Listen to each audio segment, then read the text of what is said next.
আপনারা জানেন গত 19 আগস্টে কালকে পর্যন্ত এই পরিমাণে ত্রিপুরাতে বৃষ্টিপাত হয়েছে যেটা আমরা কোনোদিন ত্রিপুরাবাসী দেখিনি এবং আমরা কেউই দেখিনি। উদাহরণস্বরূপ আপনাদের অবগতির জন্য জানাচ্ছি যে সাউথ ডিস্ট্রিক্টে বগাভাতে 493 উপরে সেখানে মিলিমিটার বৃষ্টিপাত হয়েছে। এত পরিমাণ বৃষ্টি আমরা কখনো পাইনি। তো চারিদিকে আপনারা দেখেছেন যে মানে ভয়াবহ অবস্থা, ফ্লাড চারিদিকে। সমস্ত ত্রিপুরার যে নদীগুলো আছে স্ফীত হয়ে সেখানে ডেঞ্জার লেভেলের উপর দিয়ে বইছিল জল। এবং এই বিষয়টা যখন আমরা কেন্দ্রীয় সরকারের আমাদের যশস্বী গৃহমন্ত্রী অমিত শাহজির সাথে আমি কথা বললাম, উনি সাথে বললেন যে আমাদের কেন্দ্রীয় সরকারের তরফ থেকে আপনাদের যা যা দরকার আমরা সাহায্য করব।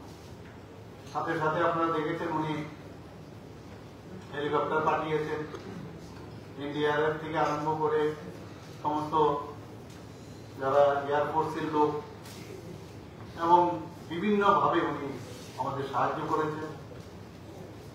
এবং ত্রাণ সামগ্রী থেকে আরম্ভ করে আমাদের ডিজাস্টার ম্যানেজমেন্টের যে যারা দায়িত্বে রয়েছেন তারাও কিন্তু, এবং আমাদের পুরো যে অ্যাডমিনিস্ট্রেশন তারাও কিন্তু বসেন, দিন রাত এক হয়ে সবাই কাজ করছে। গতকাল আমরা যেটা দেখলাম যে অন্যান্য যেসব নদীগুলো আছে সেখানে কিন্তু জলস্তর অনেকটা কমে গেছে, কিন্তু গোমতী যে নদী গোমতী সেখানে কিন্তু এখনো একই স্ট্যাটাসটিও ডেঞ্জার লেভেলের উপরই চলছে।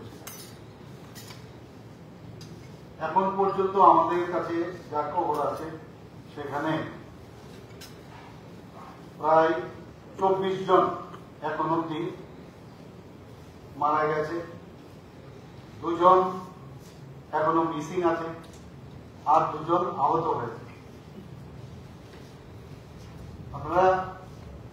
আপনাদের অবগতির জন্য জানাচ্ছি এই যে 24 জন মারা গেছে এর মধ্যে ল্যান্ডস্লাইডে 18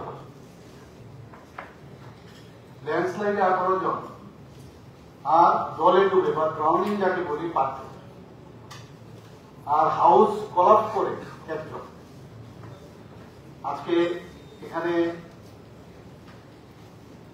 যে অল পার্টি মিটিং আজকে আমরা এখানে দেখেছি, আমাদের মাননীয় আরোপী সাহেবও ছিলেন, বিধায়ক ছিলেন, আমাদের পার্টি থেকে আরম্ভ করে অন্যান্য পার্টির সমস্ত প্রতিনিধিরা এখানে উপস্থিত ছিলেন।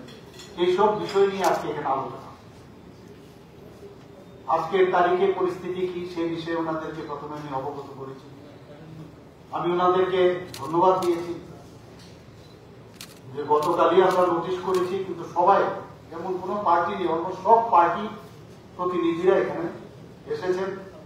ওনারা ওনাদের মূল্যবান পরামর্শ আমাদের দিয়েছেন। ওনারা বলেছেন যে এইরকম ক্রাইসিস পিরিয়ডে আমরা সবাই এক হয়ে আমরা কাজ করি। এর জন্য আমি ত্রিপুরা সরকারের তরফ থেকে ওনাদেরকে ধন্যবাদ দিয়েছি। এবং আগামী দিনে ওনারা বলেছেন যে এই ধরনের যদি অল পার্টি মিটিং আরো সাব ডিভিশনাল লেভেলেও যদি সেটা করা যায় তাহলে আরো ভালো হবে। ওনারা অনেক সাজেশন আমাদের দিয়েছেন এবং সবকটা সাজেশন আমি দেখলাম যে প্রকৃত অর্থেই খুব ভালো। এবং আমি আজকে আমরা অন্য পার্টি করতে পারি, এখানে কিন্তু কোনো রাজনৈতিক কোনো কথাবার্তা আজকে হয়। ওনারা বলেছেন এইরকম এই ধরনের যখন ক্রাইসিস হবে আমরা সবাই মিলে এই ক্রাইসিস থেকে কিভাবে আমরা ওভারকাম করবো সেটা হচ্ছে আসল বিষয়। অনেক বিষয় এখানে এসছে, রিলিফ থেকে আরম্ভ করে আমরা আমাদের কথা বললাম এবং আমরা বললাম এখন অব্দি যে লস হয়েছে, এস্টিমেট হয়েছে প্রায় সরকারি পর্যায়ে প্রায় 15,000 কোটি টাকার মতো, মানে এখন পর্যন্ত যা অ্যাসেস করা গেছে এটা কিন্তু আপারেন্ট এটা প্রিলিমিনারি অ্যাসেসমেন্ট। তো ওনারাও বলছেন যে এটা আরো বাড়বে, অনেক বেশি বাড়বে। আমি ওনাদের আমার অভিজ্ঞতা বললাম যে আমি যখন বিভিন্ন শিবিরে আমি যাই, ডে 1 থেকে আমি সমস্ত রাত জেগে আমরা আধিকারিকদের নিয়ে আমি বসেছি। এখানে ডিজাস্টার ম্যানেজমেন্টের যিনি দায়িত্বে আছেন পান্ডেজি থেকে শুরু করে আমি চিফ সেক্রেটারি, ওনারা বারবার আপনারা দেখেছেন বসে কথা বলছেন। বিভিন্ন জায়গায় গেছি, সেখানে আমরা দেখেছি অনেকের পাঠ্যপুস্তক নিয়ে আসতে পারেন বাচ্চারা। আমি বলেছি যে যারা অনেকের আছে 1 মাস পরে পরীক্ষা, তাদের যাতে লিস্ট করে এডুকেশন ডিপার্টমেন্টকে আমি বলেছি তাদের বই দেওয়ার ব্যবস্থা করে। সেখানে যে টয়লেট গুলো পরিষ্কার পরিচ্ছন্নতা যাতে বজায় রাখে তার জন্য আমি বলেছি ব্লিচিং পাউডার যেন দেওয়া হয়। এটা শুধু একটা জায়গায় না, সারা ত্রিপুরাতেই আমাদের এখানে প্রায় 500 এখন পর্যন্ত আমাদের 557 রিলিফ ক্যাম্প এখন অব্দি সারা সমস্ত ডিস্ট্রিক্টে আমাদের আছে, এবং সেখানে 1.28 লাখ পার্সন সেই শিবিরগুলোতে আছে। কিন্তু এফেক্টেড কিন্তু আজকে যদি আমি 40 লক্ষ লোক ত্রিপুরা দেখি, প্রায় 17 লক্ষ লোক কিন্তু এমনিতে এফেক্টেড। এবং আমাদের যে লাইন ডিপার্টমেন্ট গুলো আছে, rural development, water resources, power, PWD, মানে road and building, forest, police, fire service, paramilitary forces, তারা কিন্তু সবাই রাউন্ড দ্য ক্লক তারা কিন্তু কাজ করে। এখানে যে আলোচনার বিষয় এসছে আমি সেখানে ওনাদেরকে বলেছি যে প্রায় 1603 যে পোল আছে, ইলেকট্রিক পোল, সেগুলো কিন্তু ব্রোকেন। 501 ট্রান্সফরমার অলরেডি ড্যামেজ, 2টো সাবস্টেশন ড্যামেজ হয়েছে। যখন এই বিষয়গুলো কথা বলাতে ওনারা বুঝতে পেরেছেন যে বহু জায়গায় কারণটি কেন হচ্ছে। তো আমি আমার এই কথাগুলো ওনাদের কাছে রেখেছি, ওনারাও সেটা বুঝছেন, এবং আমরা চেষ্টা করছি সেগুলোকে কিভাবে রিস্টোর করা যায়। বারবার আমি বলছি ডিজাস্টার মানে ম্যানেজমেন্ট, আর ম্যানেজমেন্টের পরেই হবে রিস্টোর করা, সেটা হচ্ছে। আর এতক্ষণ তো আমরা ম্যানেজমেন্টে আছি, কিন্তু এখন আমরা ম্যানেজমেন্টে আছি, রেজিস্ট্রেশনের কিছু কিছু আমরা জায়গা আমরা করছি। ফর এক্সাম্পল ল্যান্ডস্লাইড এখন পর্যন্ত ত্রিপুরাতে যে এখন পর্যন্ত আমার কাছে যে ডাটা আছে 2588 জায়গার মধ্যে ল্যান্ডস্লাইড হয়েছে, এবং তার মধ্যে 2324 জায়গায় এগুলো ক্লিয়ারও হয়েছে। ডজার প্রায় 153টার মতো ডজার সমস্ত জায়গায় কাজ করছে যাতে এই ডেব্রিস গুলো ক্লিয়ার করা যায়। এবং এই যে রোড গুলোতে বহু জায়গায় ইরোশন হয়েছে, সেখানে যাতে প্রায় ইরোশনের সংখ্যা হচ্ছে প্রায় 2066, এর মধ্যে 693 জায়গা রিস্টোর হয়েছে। আমি যেটা বললাম, একদিকে ম্যানেজমেন্ট আবার রিস্টোরেশন পাশাপাশি চলছে। অনেক জায়গায় এখনো কর্মকের বহু জায়গার মধ্যে এখনো কিন্তু এত চলুন। আজকে এলওপি সাহেব বলছিলেন যে ওনার এখানে অনেকগুলো জিপি আছে, এখনো ইমাস। এখানে এটাও প্রশ্ন হয়েছিল যে মানুষ গ্রামে গঞ্জে কিন্তু আসতে চায় না বাড়ি ঘর ছেড়ে, লাস্ট মুহূর্তে সেভাবে আমার বাড়ি ঘর ছেড়ে আমি কোথায় যাই। তো আমি বললাম যে আমরা কিন্তু মাইকিং করতে হয়েছে, আমাদের বহু জায়গায় অ্যাডমিনিস্ট্রেশন থেকে মাইকিং করেছে, আপনারা তাড়াতাড়ি চলে আসুন, বেরিয়ে আসুন। কারণ যখন বিপদ সীমার উপরে এই জল চলে আসবে, মুশকিল হবে, তখনই কিন্তু এই রেস্কিউটা আরো বেশি সমস্যা হয়। তো এই বিষয়গুলো কথা আমরা বলেছি যে অনেকে আসতে চায় না, যে কারণে পরবর্তী সময় আমাদের এই তাদেরকে রেস্কিউ করার একটু সমস্যা হয়। তো সার্বিক যে আলোচনা হয়েছে আমি খুব হ্যাপি, এবং ওনারাও আমি আশা করি ওনারাও খুশি হয়েছেন, যে বারবার ধন্যবাদও দিচ্ছিলেন। আমাদের এখন পর্যন্ত প্রায় 200 জন ফিল্ড ইঞ্জিনিয়ার, যারা ফিল্ডে ইঞ্জিনিয়ার্সরা কাজ করছে। বাস সার্ভিস আপনারা জানেন যে চন্দ্রপুর, নাগেরদোলা, রাধানগর, সেগুলো এখন ব্যবহার করা হয়েছে। রেলওয়ে আপনারা জানেন যে রেলওয়েতে অলরেডি কেন ল্যান্ডস্লাইড হয়েছে, পরিষ্কার ব্যবস্থা হচ্ছে এখানে।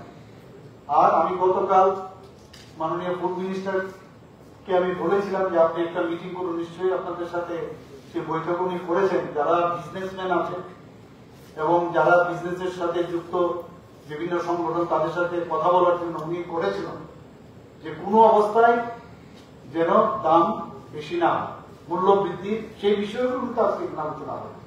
এবং আমরা যেসব অ্যাকশনগুলো নিয়েছি ওনাদের সাথে কথা বলি, এবং আমাদের এখানে যে স্টক আছে, ফর এক্সাম্পল ফুয়েল মানে আমাদের এখানে পর্যাপ্ত পরিমাণে আছে, ফুডও আমাদের এখানে পর্যাপ্ত পরিমাণে আছে। গতকাল আমাদের এখানে 7টি ট্যাঙ্কার, এখানে over 6 lakh litre of petrol এখানে এসছে, ডিজেল এসছে আগরতলাতে নিয়ে বেরিয়েছে। কাজে ওইগুলো আমরা সব দিকে আমরা নজর যেটা রাখছি সেটা আমাদের কাছে আমরা কথা বলেছি। আমরা এয়ার লিফটিং করে যে ফুডগুলো, কি কি ফুড দিচ্ছি, ড্রাই ফুড, সেইগুলো বিষয়ে আলোচনা হয়েছে। এবং এখন পর্যন্ত প্রায় 20,000 ফুড প্যাকেজ আমরা এয়ার লিফট করে বিভিন্ন জায়গায়, বিশেষ করে গোমতী এবং সাউথ ত্রিপুরাতে আমরা এখন অব্দি দিয়েছি। এখনো চলছে, অনেকগুলো গাড়ি এখনো এয়ারপোর্টে আছে। তো তাদেরকেও আমাদের যারা এয়ার লিফট করছে তারা বলেছেন সকাল থেকে আপনারা দেখেছেন ভোরবেলা থেকে শুরু হয়েছে সেখানে ফুড ড্রপিং করার জন্য। এবং ওনারা বলছেন যে যতক্ষণ ধরে আলো থাকবে ততক্ষণ আমরা করবো। আমরাও এখানে আওয়াজ শুনছিলাম, আমরা গেছে, কালকে আমি গেছি অনেক জায়গায়, আমি নেবেও সেই সব জায়গায় আমি গিয়ে ওনাদের সাথে কথা বলেছি। তো আজকের এই যে বিষয়, সেই বিষয়ে মেইন হচ্ছে যে ওনাদের সাথে কথা বলাতে ওনারা বলছেন যে সরকারের সাথে আমাদের সাথে আছে, কাঁধে কাঁধ মিলিয়ে আমাদের সাথে কাজ করবে। এবং কেন্দ্রীয় সরকারের কাছেও কিছু মানে দাবি রাখার জন্য বলছেন যে কেন্দ্রীয় সরকারকে আপনারা অবগত করুন, কেন্দ্রীয় সরকারকেও আপনারা বলুন যে এখানে এসে অ্যাটলিস্ট সার্জেমনি এসে দেখুক। এখানে আপনারা সবাই জানেন যে এই যে 24 জন যে মারা গেছেন তাদেরকে আমরা ঘোষণা দিয়েছি 4 লাখ টাকা করে আমরা ওনাদেরকে গ্রেসিয়া দেব। যারা মানে ইনজিউর্ড হয়েছে তাদেরকে 2.5 লাখ টাকা করে আমরা দেব।